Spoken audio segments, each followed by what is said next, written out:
অনেকগুলা পেঁপের চারা লাগানো হয়েছে। এখানে মূলত একটা পেঁপের বাগান করা হয়েছে। ঠিক আছে, পাশাপাশি এই যে দেখেন একটা আমের চারা লাগানো হয়েছে, তারপরে এই যে একটা বড়ুইর চারা লাগানো হয়েছে, এই যে একটা মালটার চারা। হ্যাঁ, এর আগেও কিছু অন্যান্য গাছ লাগানো হয়েছিল। এই যে এখানে একটা মালটা গাছ লাগানো হয়েছে, দেখেন প্রচুর পরিমাণে মালটা ধরছে। এই যে দেখেন, এগুলো অনেক মিষ্টিও হয়। ঠিক আছে। আচ্ছা, এই যে এখানে দেখেন একটা আপেল গাছ আছে। ঠিক আছে, এটাতে এখনো আপেল ধরে নাই। এই যে একটা কি ফল ধরছে, এটা কি আপেল ফল না কি ফল আমি এখনো বুঝতেছি না, বড় হইলে বোঝা যাবে। আর এখানে কিছু পেঁপে গাছ লাগানো হয়েছে, পেঁপে বাগান মূলত আর কি। এই যে, এই যে গাছগুলো এখনো তাজা হয় নাই। ঠিক আছে, ওই পাশের গুলো তাজা হয়েছে।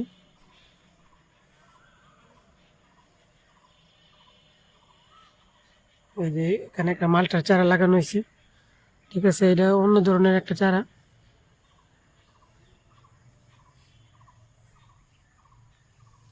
আর পাশে তো লেবু গাছ আছে।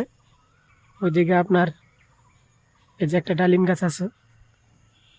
এই যে, এই যে দেখছেন, এই যে ডালিম ধরতেছে।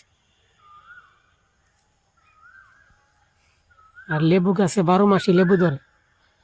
ঠিক আছে, আলহামদুলিল্লাহ। তো মোটামুটি ঠিক আছে, একটা বাগানই বলে চলে।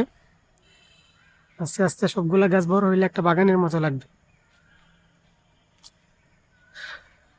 গাছ লাগাবেন সবাই। গাছ পরিবেশ রক্ষা করে, এবং আপনি মারা গেলেও সদকা জারি হিসাবে আপনার কবরে সব পচতে থাকবে। তো সবাই গাছ লাগাবেন, ভালো ভালো কাজ করে যাবে।